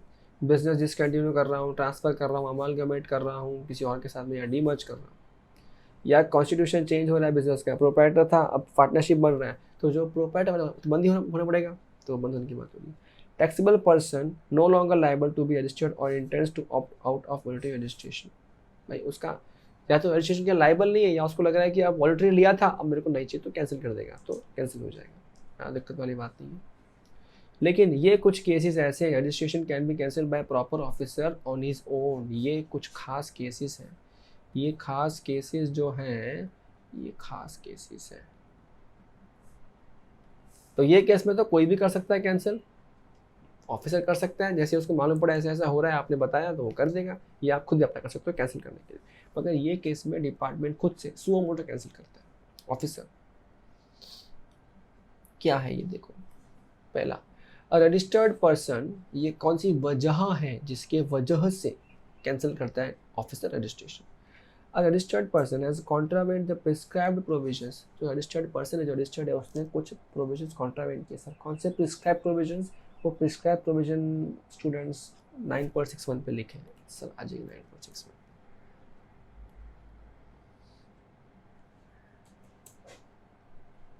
ये है वो प्रिस्क्राइब्ड कॉन्ट्रावेंशंस। भाई आपने जहाँ पे रजिस्ट्रेशन लिया वहाँ से आप बिजनेस ही नहीं कर रहे हो, या फिर आप बिल इशू कर रहे हो, सिर्फ बिलिंग का काम कर रहे हो, सप्लाई मुझसे सर्विस तो कर ही नहीं रहे हो, या फिर आप जो एंटी प्रॉफिटरिंग के मेजर्स के सेक्शन है उसको आप अवॉइड कर रहे हो। ये चैप्टर 24 में आएगा प्रॉपर डिटेल में एंटी प्रॉफिटरिंग का सेक्शन, बट आप एंटी प्रॉफिटरिंग के मेजर्स को वायलेट कर रहे हो, या फिर आप रूल 10A याद आ रहा है 10A, रूल 10A अभी सिखाया था, रूल 10A को वायलेट कर रहे हो, डिटेल नहीं दिया ना बैंक का आपने, या फिर आईटीसी आप जो अवेल कर रहे हो वो वायलेशन में है। एग्जाम्पल, आपको कार खरीदना है पर्सनली, उसका आईटीसी नहीं मिलता है, आपने क्लेम कर लिया, डिपार्टमेंट को दर्द हुआ, नंबर कैंसिल कर देगा। या आपने जो जीएसटी 1 में डिटेल भरा है वो आपकी वैलिड रिटर्न से मैच नहीं हो रहा। आपने जीएसटी 1 में सेल्स डाल दिया 10 लाख रुपए का, ठीक है, जब रिटर्न 3B भरा, वैलिड रिटर्न बन जाए 3B, जब आपने 3B भरा उस पर आपने सीट डाला 5 लाख रुपए, बोले ये क्या चल रहा है, बोले ये, फिर हमने नंबर कैंसिल कर देंगे। या आपने कोई और वायलेशन किया, वहाँ भी हम कैंसिल कर देंगे। Next, a registered person has not filed returns for 6 months continuous 6 months, आपने लगातार 6 महीने से रिटर्न ही नहीं भर रहे हो, तो नंबर कैंसिल कर दो इसका। या अगर आप कंपोजिशन डीलर हो तो यहाँ 3 मंथ नहीं आएगा, यहाँ पे आएगा 3 कॉन्सिक्यूटिव टैक्स पीरियड्स। रजिस्टर्ड जो कंपोजिशन डीलर होता है वो 3 मंथ्स में एक बार रिटर्न भरता है क्वार्टरली, तो लगातार 3 क्वार्टर को अगर वो, बट एक्ट में क्या लिखा है 3 कॉन्सिक्यूटिव टैक्स पीरियड, क्योंकि अभी को क्वार्टरली बोला गया है, शायद बाद में कभी 2 महीने के एक बार बोलते हुए, 6 मंथ्स में एक बार बोलते हुए, तो consecutive tax periods 3 consecutive tax periods यानी कि 3 क्वार्टर एज ऑफ नाउ तक अगर आपने रिटर्न्स नहीं भरे, डिपार्टमेंट नंबर आपको कैंसिल कर सकता है। Voluntary registered person has not commence, मैंने खुद से रजिस्ट्रेशन किया था खुद का, मैं 6 महीने से बिजनेस चालू नहीं कर रहा हूँ, नंबर कैंसिल कर देगा department. Registration was obtained by fraud, मस्ती करके फ्रॉड करके लिया है रजिस्ट्रेशन, हम कैंसिल कर देंगे भैया। अब once registered person has applied for, registered person, department registered person ने अप्लाई किया कैंसिलेशन के लिए, या फिर प्रॉपर ऑफिसर ने कैंसिल करने का मन बना लिया, तो प्रॉपर ऑफिसर क्या करेगा, इमीडिएटली सस्पेंड करेगा रजिस्ट्रेशन। तो कैसे करेगा, नहीं, पहले सस्पेंड करेगा। सस्पेंड करेगा मतलब उस टाइम पे आप उसको काम नहीं कर सकते उसके ऊपर, लेकिन सस्पेंशन के पीरियड में वो आपका लाइबिलिटीज चेक करता है, इसका हिसाब किताब क्या बनता है, इसने क्या दिया क्या नहीं दिया है, तो बिग पेंडेंसी ऑफ प्रोसीडिंग की तरफ। या आपने वो खुद से नंबर कैंसिल कर रहा है तो वो आपको चिट्ठी भेजेगा अपॉर्चुनिटी ऑफ बीइंग हर्ड की, he may send you show cause notice. तो वो सब कार्रवाई के बीचों बीच ही विल सस्पेंड टेम्परेरी बेसिस पे, और जैसे ही प्रोसीडिंग कंप्लीट हो जाती है उसको वो रजिस्ट्रेशन को कैंसिल कर देगा, ठीक है।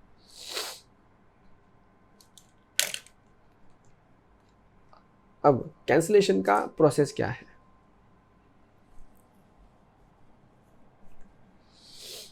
ये आई गेस आपका वैसे तो आखिरी पेज है यहाँ पे।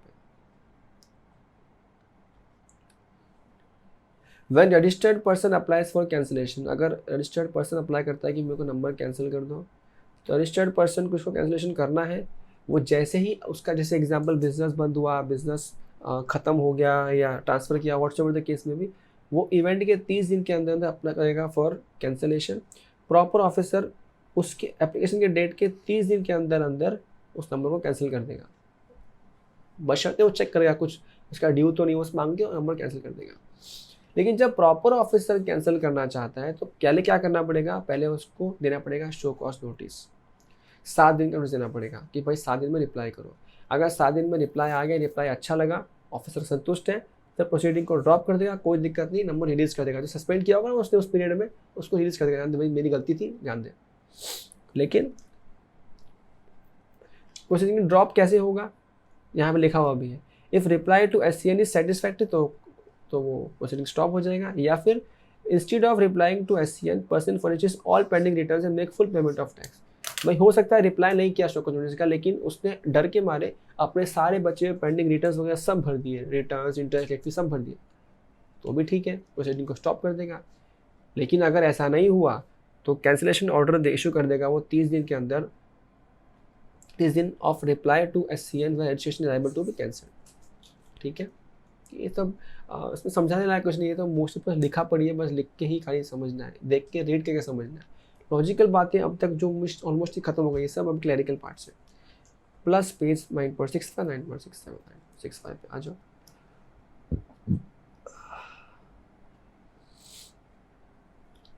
ये वाला MCQ के लिए आता है कभी कभी, इफेक्टिव डेट ऑफ कैंसिलेशन, कि हम किस दिन से कैंसिल हुआ ये मानेंगे। तो cancellation of registration shall be effective from the date to be determined by the proper officer and mention in the cancellation order. उस ऑर्डर में लिखा होगा उस दिन से मानेंगे कैंसिल हो गया। He will direct the taxable person to pay areas of tax, interest और penalty including amount liable to be paid under section 25। तो जिस दिन ऑर्डर में लिखा है उस दिन से क्या मानेंगे, डेट कैंसिल, रजिस्ट्रेशन कैंसिल हो गया है। Amount payable on cancellation of registration, ये हम ऑलरेडी ITC में सीख चुके हैं, याद है वो स्टॉक कितना है, कैपिटल गुड्स कितना है, 5% लेस करेंगे, वो विच एवर लेस करेंगे, वो सब हम सीख चुके हैं ऑलरेडी ITC के लास्ट पार्ट में, तो ये मैं दोबारा नहीं सिखा रहा, लर्निंग ITC है। ठीक है, अदर पॉइंट्स अबाउट कैंसिलेशन, एक पर्सन जिसको UIN ग्रांट हुआ है अंडर रूल 17, वो he can not himself apply for cancellation registration. ठीक है, अब ये याद रहे, जैसे नंबर कैंसिल हो गया ऐसे नहीं कि आप खुश हो जाओ कैंसिल हो गया, टेंशन नहीं, कैंसिल होने के बाद भी जो आपके पुराने ड्यूज़ हैं डिपार्टमेंट आपसे सब भी वसूल कर सकता है बाकायदा, बिना किसी प्रॉब्लम के। अगर आपका नंबर, जैसे ये सेम बात है सेम यहाँ पे, अगर आपका SGST के ऑफिसर ने नंबर कैंसिल किया है तो ये डीम्ड मान लेंगे कि आपका C ने भी कैंसिल कर दिया है, या आपके CGST वाले ऑफिसर ने कैंसिल किया तो मान लेंगे डीम्ड है कि SGST वाले ने आपका नंबर कैंसिल कर दिया है। ठीक है, तो कुछ समझाने के लिए नहीं है। नाउ जो टैक्स पेयर है ना उसको रिटर्न फाइल करने नहीं देंगे कैंसिलेशन ऑर्डर के डेट के बाद से, देखिए जिस दिन आपका नंबर कैंसिल हो गया उस दिन से फिर आपको रिटर्न भरने नहीं दिया जाएगा, लेकिन जिस दिन से कैंसिल हुआ है उसके पहले तक के सब रिटर्न आपको कैंसिल होने के बाद भी भरने पड़ेंगे, टैक्स लायबिलिटी भरनी पड़ेगी, पेनल्टी भरनी पड़ेगी, सब तो भरना पड़ेगा। ठीक है,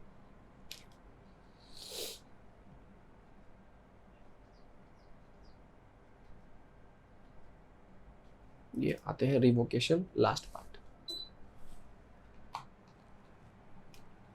ओके, आखिरी बस आखिरी पार्ट, अभी सब ठीक हो जाएगा। रिवोकेशन ऑफ कैंसिलेशन, अब ये क्या चीज़ है मालूम है, ये वो चीज़ है कि आपने अगर खुद कैंसिलेशन का अप्लाई किया है तो आप ये नहीं कर सकते अरे साहब गलती से कर दिया वापस कैंसिल कर दो रजिस्ट्रेशन वाला पार्ट। नहीं, अगर आपने खुद से अप्लाई किया है फॉर कैंसिलेशन तो आप उसको रिवर्स नहीं करवा सकते, यानी कि री कैंसिल नहीं करवा सकते कैंसिलेशन को। बट इन केस वो डिपार्टमेंट ने खुद अपने तरफ से कैंसिल कर दिया था, उसने मतलब ऊपर से लिखा था, उसने शो कॉज नोटिस मांगा, आपने रिप्लाई नहीं किया 30 दिन में 7 दिन में, शायद उसने नंबर कैंसिल कर दिया होगा। तो जब उसने नंबर कैंसिल कर दिया होगा तो उसके 30 दिन के अंदर आप चाहो तो रिवोकेशन मांग सकते हो कि साहब वो जो कैंसिलेशन किया वो मत करो, उसको रिवोक कर दो, ये मेरे डॉक्यूमेंट्स है कैंसिल कर दो। ऑफिसर को संतुष्टि लगा तो कैंसिल कर देगा। अगर 30 दिन बीत गए तो होगा रिवोकेशन? नहीं होगा। लेकिन यहाँ पे अमेंडमेंट था, ये बेसिकली मई 22 का अमेंडमेंट है, जहाँ पे क्या बोला है कि वो 30 दिन ही मिल रहे थे आपको फॉर रिवोकेशन, आपको और 30 दिन मिल जाएंगे अगर एडिशनल या जॉइंट कमिश्नर आपको ग्रांट कर रहा है और 30 दिन। नॉर्मल ऑफिसर आपको जो प्रॉपर ऑफिसर है वो 30 दिन ही दे रहा है, 30 दिन में आओ रिवोकेशन मांग के लेके जाओ, बशर्ते you submit all the documents required. नहीं होता है 30 दिन में, आप एडिशनल AC या JC के पास जाओ, उनसे रिक्वेस्ट करो, वो मान जाते हैं तो उनको आपको 30 दिन और मिल रहा है आगे to apply for revocation. However, before so applying, the person has to make good the defaults। सीधी सी बात है, रिवोकेशन भीख मांगने के पहले अपने 5 रिटर्न्स भरो, टैक्सेस भरो, उसके बाद आओ। अगर ऑफिसर सेटिस्फाइड हो गया तो वो रिवोक करेगा, नहीं हुआ तो नहीं करेगा। However, if the officer conducts concludes to reject the request for revocation of cancellation, he will first observe the principle of natural justice by way of issuing notice to a person and hearing him on the issue. अगर वो फिर भी उसकी बात नहीं मान रहा है और कैंसिल कर रहा है रजिस्ट्रेशन, यानी कि ही ऑलरेडी कैंसिल रजिस्ट्रेशन, अब रिवोकेशन वाला एप्लीकेशन में रिजेक्ट कर रहा है, तो वहाँ पे उसको प्रॉपर अपॉर्चुनिटी ऑफ फिंगर देना पड़ेगा, ऑडी ऑल्टरम पार्टम देना पड़ेगा। इसके बाद है पेज 9.7 एंड 9.7 लास्ट पार्ट है, आ जाओ, ये 9.70। अब ये देखो ध्यान से, ये बहुत टेक्निकल पार्ट है बट सिंपल लॉजिकल है। सपोज ये आपका डेट है जिसे रिटर्न फर्निश किया था आपने, इसको मैं थोड़ा गंदा कम करता हूँ, इसको गंदा करता हूँ लाइट कलर के पेन से।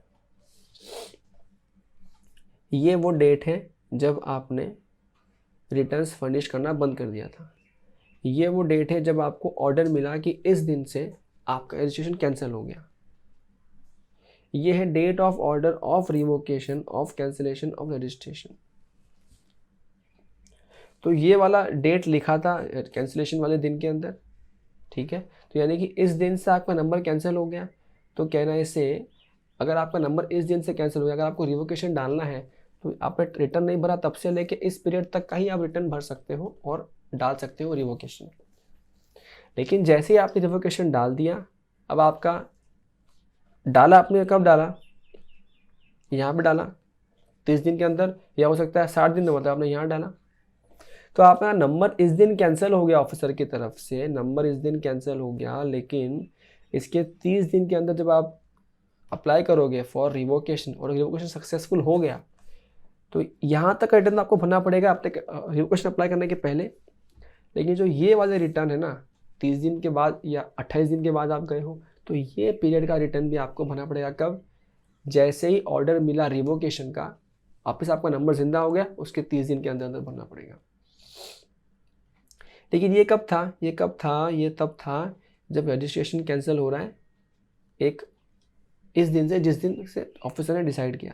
कभी कभी ऑफिसर क्या करता है, कभी कभी ऑफिसर आपका जीएसटी नंबर कैंसिल करता है रेट्रोस्पेक्टिव डेट से। कैंसिल आज कर रहा है, उस पर डेट लिख रहा है कि मैं 6 महीने पहले से तेरा नंबर कैंसिल कर रहा हूँ।